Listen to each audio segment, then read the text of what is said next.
Kneeling in the water, trying to see if any of this leaks. Dewpoint Pro jacket and Dewpoint Pro pants, harsh conditions test and review. What's up, folks? Now I'm in a tiny hunting cabin up in Newfoundland, moose hunting. And as you'd expect, it's raining, it's blowing, it's cold and damp. And before I came here, I was told by a bunch of friends, a bunch of internet sites, do not bring breathable rain gear. But as you can see, I'm a huge Sitka fan. So what I did is I went out and I bought Sitka Dew Point 2.0. It's brand new, still got the tags on it, I've never used it. I'm gonna put it on, I'm gonna go outside, I'm gonna walk through some of the harshest, thickest environments and see how it performs. It is a breathable rain gear. It's a waterproof Gore-Tex rain gear. As you see, I'm in Newfoundland, and right now, today's the rainy day. Here's the Dew Point 2.0. It's brand new. One thing I'd like to tell you is I have a Kelvin Aerolite kind of puff jacket on.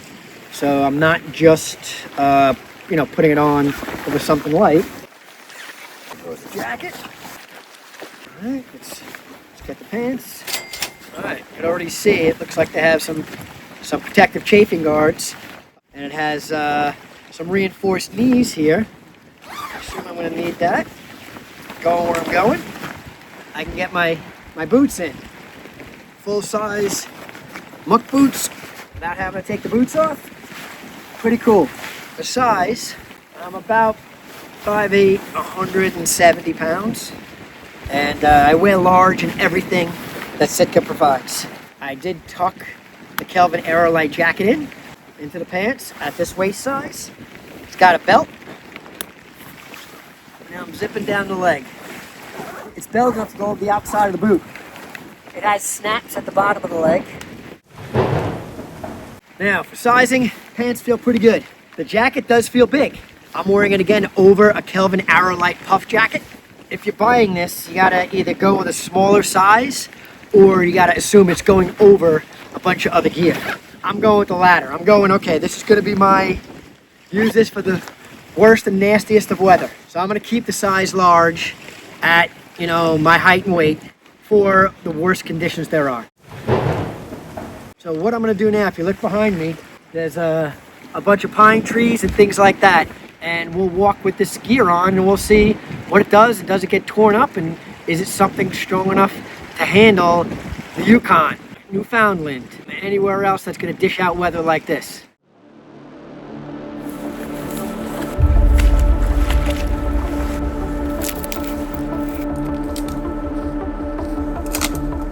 Coming into moose camp. Guys, I just completed another test. We had to run across the bay here. It's cold, it's windy, it's starting to rain, a lot of splashing water on the front of the boat. This thing kept me super dry, super warm. It's another level. I haven't seen a Sitka jacket this tough yet. Excited to keep trying it and see what it does. Hey guys, all right, some of the things I want to kind of talk about is take a look at the knee pads here. And the situations you're in when you're out in weather like this is sometimes you're gonna be kneeling down. Other times you're gonna be walking and chafing the insides of your legs. So I'm gonna try and get these things wet. See how well this works. Kneeling in the water, trying to see if any of this leaks. All right guys, one of the most important things to know is, can you shoot your bow with some rain gear on? Seems to go okay.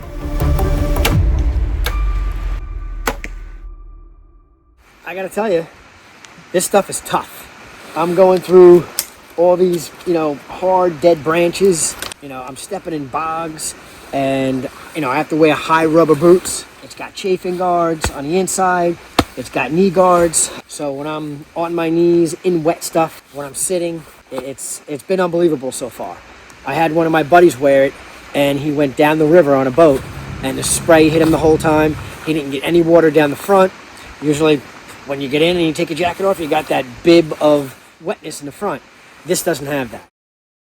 Talking about this in general, it is a big coat. I'm starting to understand what it does. It's got a giant cuff. I wear big waterproof snow gloves with this, okay? It's a long coat. It covers your butt. It comes down to almost your thighs. So when you sit down, you're sitting down on the coat. not just your butt. No air is getting blown up into it. It's got, big pockets. It's way up high so that you're not down here and water's running into your pockets. Your elbows are bent in more than 90 degrees so that the water runs off the tip of your elbows. And I've gotten poked and I've gotten stabbed with all these sticks. It's handling it solid. I did shoot my bow with it. Worked totally fine. As you straighten out your sleeve like that, it pulls tight against your arm, so it doesn't get bulkier as it goes down to the sleeve. Obviously, I could tighten up the wrist so that I don't interfere with the grip of my bow or my rifle or anything like that. The hood is big, but what it does have in the back, you can see right here, you pull this, and it tightens up the hood as tight as you want. This is very different than the Dew Point that Sitka put out before this. That's a packable rain gear. This, in a serious situation, I'm going to bring it with me, but it is not, roll it up into a little ball and put it in your backpack. It is not that. This is a keep you alive, walking out the door, torrential rain, blowing wind, as nasty as you get in the toughest, wildest places in the world. That's what this is for. It didn't replace my standard Dew Point, but it added something else to my arsenal that I did not have for all the reasons I just said. Cool. Thanks, guys.